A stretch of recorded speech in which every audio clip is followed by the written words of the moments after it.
Welcome back to The Race. I'm Chris Stewart. This week we're taking a look at issues that are impacting veterans, and a new report is showing that crooks are consistently targeting veterans and their families. The report says scammers have taken about $405 million from almost 1 million vets since 2012.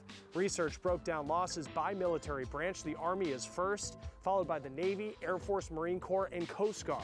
Crooks use several types of scams. The report says that bank and lending scams did the most damage. Employment scams were most common, and the report says identity theft and the romance scam targeting veterans are also common. Researchers say the typical advice applies here. If a deal seems too good to be true, it probably is. Some veterans go from serving in the military to serving in Congress. Beech is taking a look at the effort to elect more leaders with military experience. Political candidates across the country are working their respective campaigns, trying to earn your votes.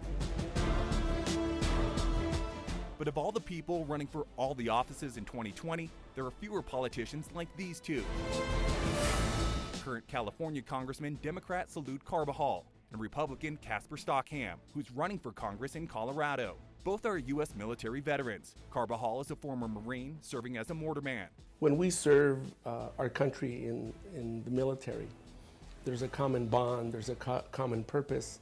Stockham was in the Air Force, working as a weapons mechanic. A lot of military people just have a deep down patriotism. The last midterm election brought a record number of female veterans to Congress. But a new study from the group With Honor Action shows there's a lot fewer vets in Congress overall. The numbers dropped from 322 in 1973 to 101 in 2003, and now 77 serving in 2020. The study says two of the biggest challenges for vets wanting to work in Washington are money and political networks. Carbajal and Stockham, however, have their own theories. You now have a volunteer military where less than 1% of our population serves today in our military, and as a result you're going to have a lot less veterans. The reason why that's happening is because a lot of military folks were really not all that Republican or Democrat. We're just Americans. Though they represent two different political parties, both of these politicians believe more vets in office would give our country unique perspectives. A willingness to work together, to find common ground for a common mission and a common purpose versus getting caught up on our differences. More military were in the running for office and winning those positions. Even if you're Democrat or Republican, we could still find some way to come together to solve these problems. While having more of a willingness to work together might help break through the gridlock in Washington, it does not guarantee success. If we had only veterans, it would also not be good.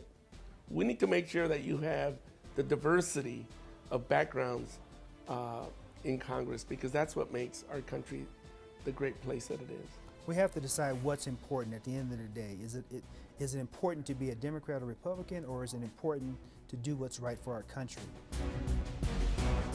I'm Beech reporting. An estimated 17 veterans die by suicide every day. We're taking a look at efforts to address that issue next.